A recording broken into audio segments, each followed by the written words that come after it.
go ahead and just start working with it. But yeah. All right, I'm trying voice memo on my iPhone just to see what happens. Maybe I can upload it through an email. We'll see what Okay. happens. Okay. I still have the screen recording, so we might be good with just that. Okay. Okay. And I'm trying to give y'all all access that I can possibly find. Okay. Thank you. You're welcome. Chrissy, Chelsea said that she got kicked out and she's trying to be let back in. Okay. There she is. Museum? Okay.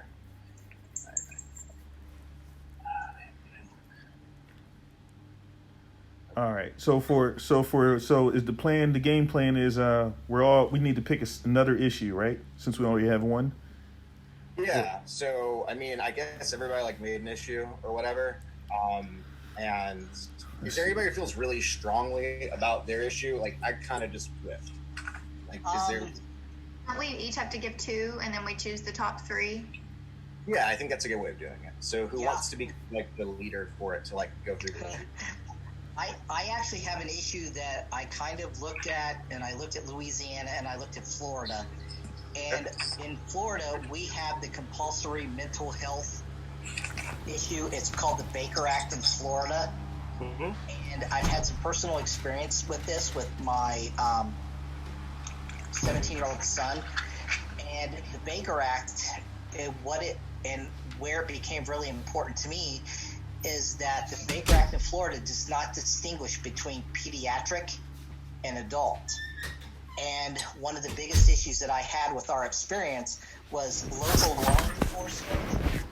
They are the ones that are doing the mental health evaluation. And my son is a special needs kid. Okay. And there was a lot of issues with that where because the law enforcement, the local sheriff's office, did not have proper training on how to interact with special needs kids, that my son was put on this program and for 72 hours he was in a mental health institution without any parental support. And when all of this was done, we kind of pitched a fit with not only the UF Health SANS system, but along with the local sheriff's department. And they actually saw that there were a lot of problems with the way that the system is set up. So I was looking at and they have kind of the same thing. And there's no differentiation between pediatric mental health and adult mental health. Okay. No, I mean, I think that's a really interesting. I'm just reading the case right now. I mean, I think it's a really interesting topic. I think it's really nuanced, which is really cool because you can kind of like contrast. I think that's really great. I can get behind that. Yeah. Can I piggyback off of that? Sure. Yeah. So mine kind of is like about that too. I'm from Louisiana, but I found something in Texas. The Texas Hospital Association, they have like a list of like healthcare policy issues that they like put out each year. And for 2020, like one of the top 3 was dealing with behavior and mental health, where it's like the funding for it and like not having enough people trained to like be able to teach these people, like teach the people with mental health. They were saying that like my outtake on it was like, you know, they look at like people they fund for cancer, but they don't fund enough for this thing because for behavioral health because like they don't have the income for it. But what can you guys do to get that up and going? There's not many behavioral schools. There's not a lot of things that they're doing in Texas right now to help that. It's more like pushed to the side. And there's like not enough of that. Even with behavioral hospitals, a lot of them have been getting shut down. It's just, you know, that's been a big issue. And I found a lot of stuff on it that I can share with you guys. And it also gave me like different links of different like articles that they've written about it, like from like since 2018. So, and it's like up to date to like March.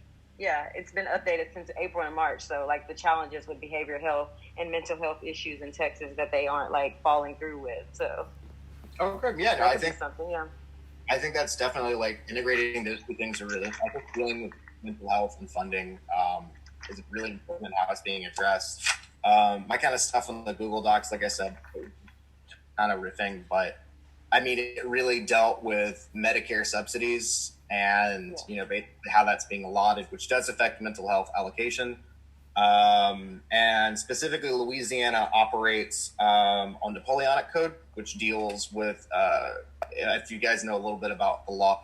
So there's common law, and then there's federal or civil law. So common law typically applies to issues that are germane to other states. So Louisiana has its own code system. It's based on French law, Napoleonic Code.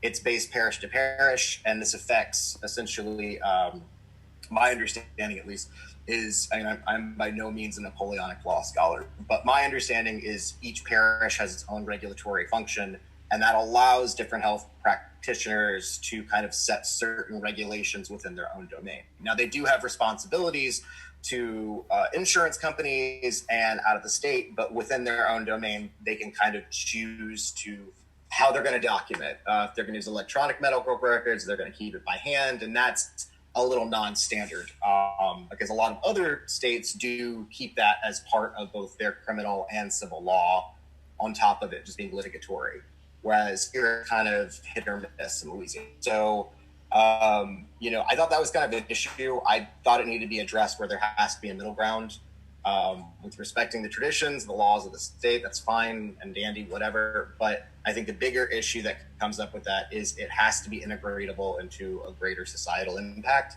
for standardization and, for the betterment of patients, as well as just keeping with, healthcare conformity and making sure that, people are basically abiding by the rules and there aren't medical malpractice suits that occur with that. So, that was kind of that I went with it. I really honestly, I like the mental health a lot more, I'm gonna be honest.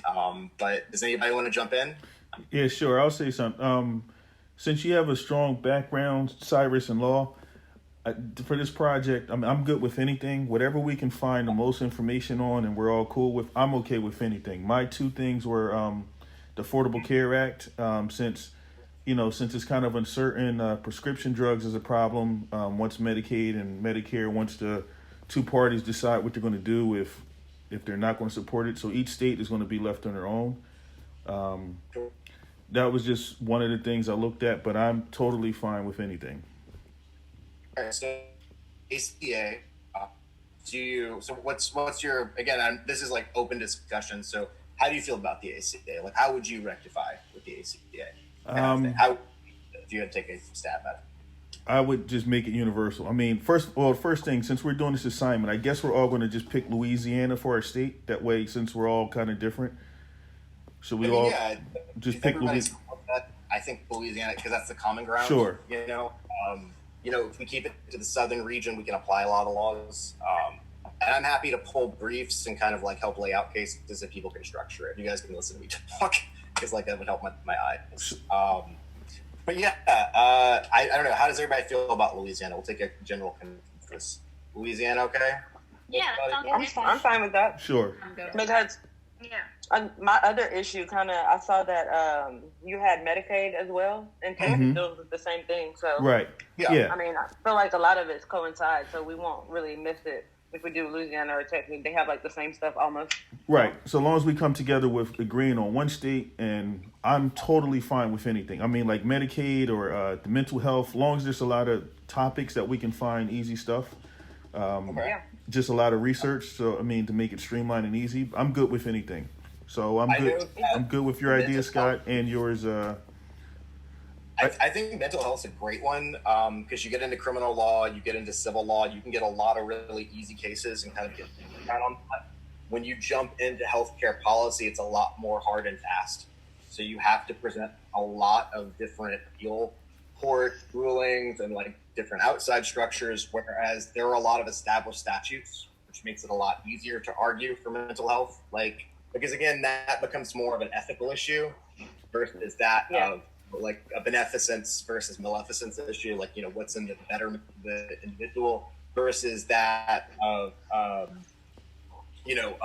guess it's an ethical issue versus that of kind of a statute issue where it's black and white. And I think it makes it, more interesting to argue ethics with it because you're not as wrong versus this is, hard and that. So, you have this idea of summary judgment too with the law, where it's if you have two individuals, like, one suing the other one, before a court even does a ruling, reason they start it, they can basically evaluate the evidence and then call it at that point.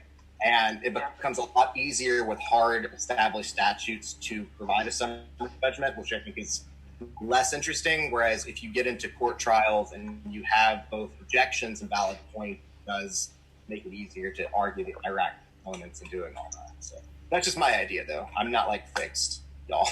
So. Yeah, I think that's a great idea, and I think the reason why mental health is a good topic for us is because it doesn't seem to fall under the umbrella when we think of healthcare administration. Okay. And I think it might set us apart from the other groups in the class because it is a complicated issue, but it carries across all states. Every single state has mental health issues, and especially when you're talking about pediatrics. Right. Yeah. Because it seems like there's a one size fits all that works, and it doesn't work. And what we found when my wife and I, my wife is also a critical care pediatric nurse, is when we went through our experience, we thought, wow, my son has has great advocates in his parents. What about the kids that don't? Right. That they're Baker acted, but so what that means is they're automatically thrown into a mental health hospital for a minimum of 72 hours without any kind of parental support.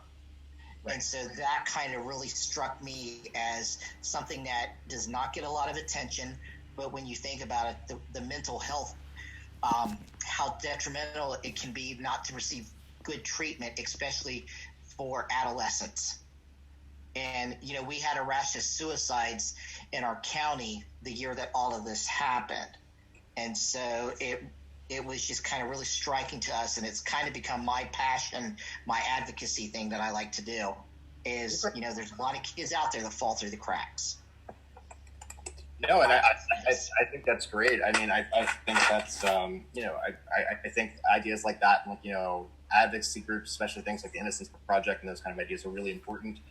And, underrepresented populations do need a voice. And I think this is a good opportunity to explore that for sure. I know there are a lot of free legal societies that work with that. And, if you're ever interested outside of that, I'd be happy to provide you some information about that outside of ACLU stuff. But no, I think that's, especially if people are passionate about it, I think it's something we definitely should do. Mental health's got a lot of stuff to it. It's got finance, it's got, criminality, it's got, ethics, it's got morality, it's got a lot of stuff to it. So, I think, kind of judging with that, that's definitely, I think that's a pretty cool topic, at least for one of the issues, but we do have to come up with three others. So who hasn't talked so far, just as a whole? Sorry. I'm going to hop in and just say mine. I will say mine are not nearly as good as those, so these are just my two that I had to research. So we can completely pass over them, and I don't care. Yeah. Everybody's got a voice. It's important. So mine were rural healthcare access. Okay. In Pennsylvania, we have a lot of rural areas that just because they're further away from hospitals, they don't have a lot of healthcare access. And then also along with that, they don't really have a lot of transportation to get to where they need to go for their healthcare. So those are kind of combined into one. And then my second one was with the implementation of electronic health records, small rural hospitals are often getting bought out because they can't keep up with the cost that it takes to keep up with the big hospitals just to maintain an electronic health record. So I thought that was interesting too. No, I think those actually both tie really well. Those are actually really good points because, again, there is a commerce aspect that goes to the severity of mental health where people don't have access to medication or even access to psychiatric hospitals or units or inpatient versus private. There's a lot of issues that come up with that, especially for detainments and even in prisons. for criminalities. I mean, I think that's great. And then on top of it, the idea of buying small, hospitals and turning them into like these private healthcare clinics, that's become big business too, which isn't necessarily leading to better health. I think it'd be argued it could or it couldn't, but no, I mean, that's really good. Don't knock it. That's really awesome. Those are really good ideas. So, Thanks. yeah.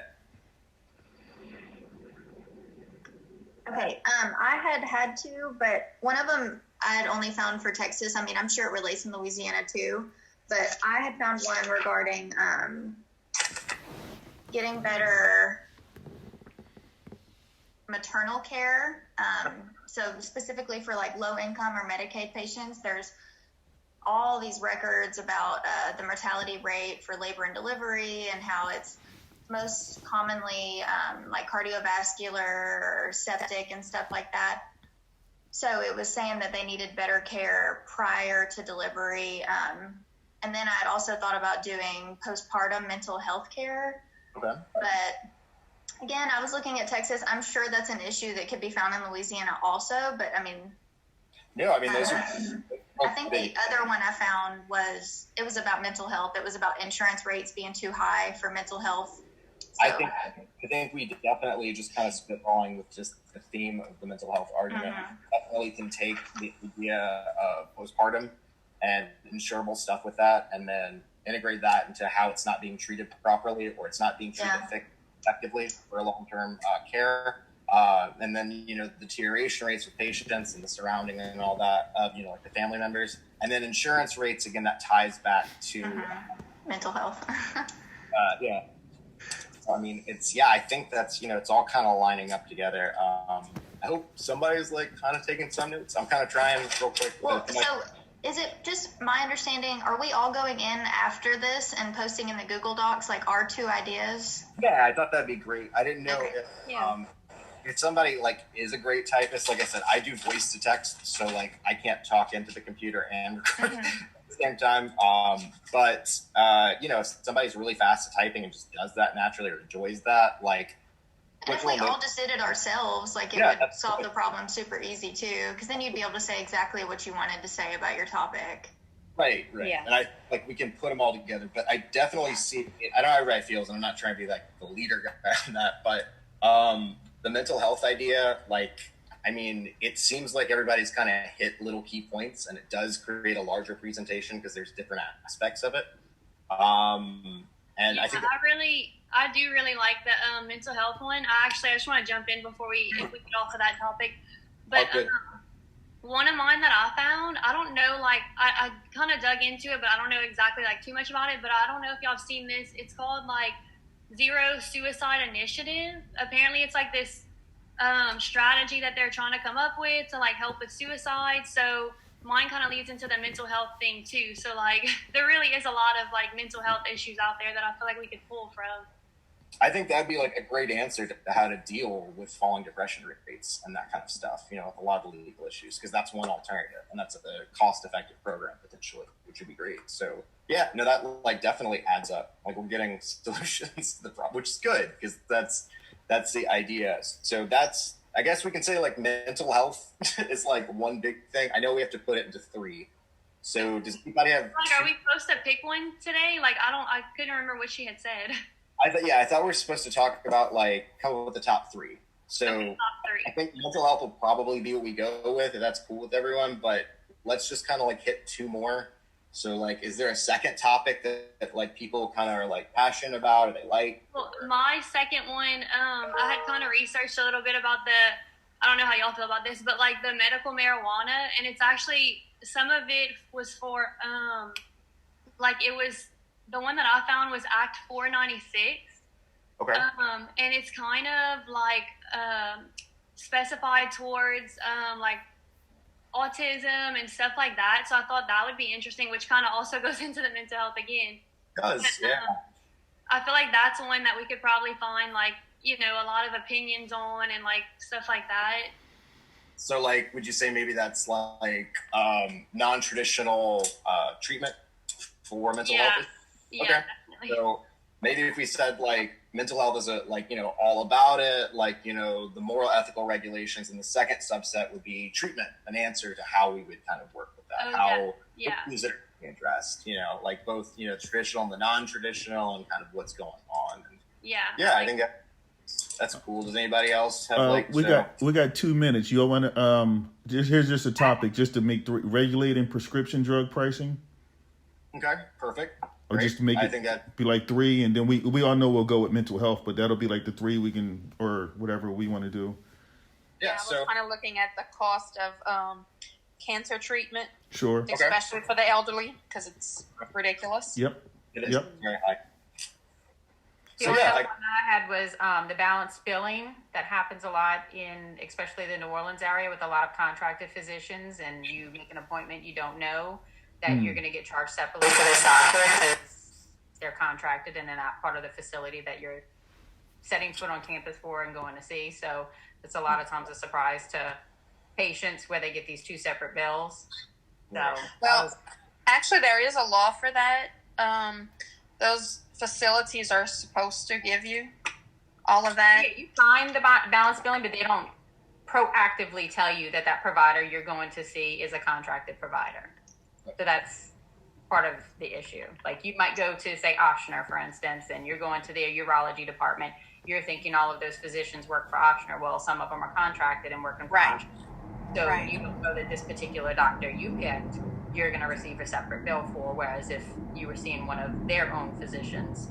So, I mean, you do the balance billing, but sometimes it's just not proactively said. Yeah, no. Right, it's not enforced like it should be. Yeah, which isn't okay. Yeah, I think that's a great one too. So again, we've got billing, we've got prescription medication stuff, we've got non-traditional treatment, and then we've got mental health as a whole, with going to ethical aspects, addressing it with Louisiana, and kind of talking about different ways to address it, both from a patient-centric perspective and a financial perspective, and kind of diving into all that. Cool. So, how's everybody? Yeah.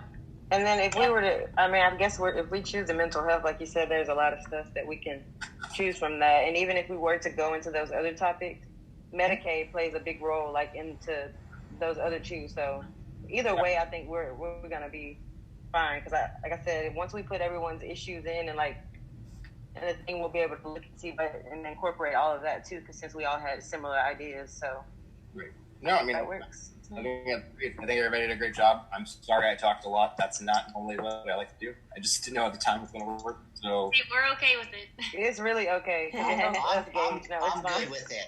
Yeah, it was great. Yeah, it's fine. Totally fine by me. So yeah, like I said, drop it in the Google Docs. Let's set up a time with it, and then we'll hit the next issue. And whoever wants to submit it for the Google thing, that'd be awesome this week. Okay. So do we want to have a timeline on when we want to have everything on the Google Docs to be submitted? Yeah, I would preferably, if we could do maybe 24 hours before. Yeah. Everybody. Okay. If we're going to meet on Thursday at 7, let's say deadline by whatever needs to be addressed. And so for this weekend, when do y'all want to have everything? You still want to do the 24-hour thing before Sunday, or have it that way? If we could submit everything 24 hours before, that'd be great. Okay. Just if whoever is really good at that stuff, that's great. I'm awful at deadlines. My secretary works on that for me, so I'm scatterbrained. But yeah, if somebody wants to submit that and do that, that'd be great. I think 24 hours before our meeting, all the material should be done, and then we can organize it 24 hours before the deadline.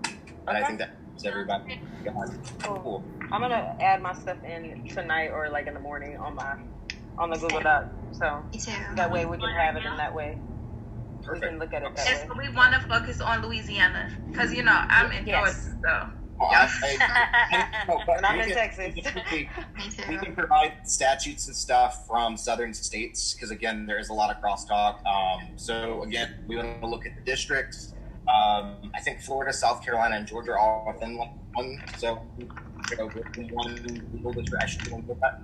But that said, we can find the districts for appeals and Supreme Court and stuff, which is great. And different states will use rulings, so we can still add in your state's perspective and stuff, and you can still make that as a convincing argument against or for Louisiana. So Georgia is still important. and so is Florida. So I get that's yet.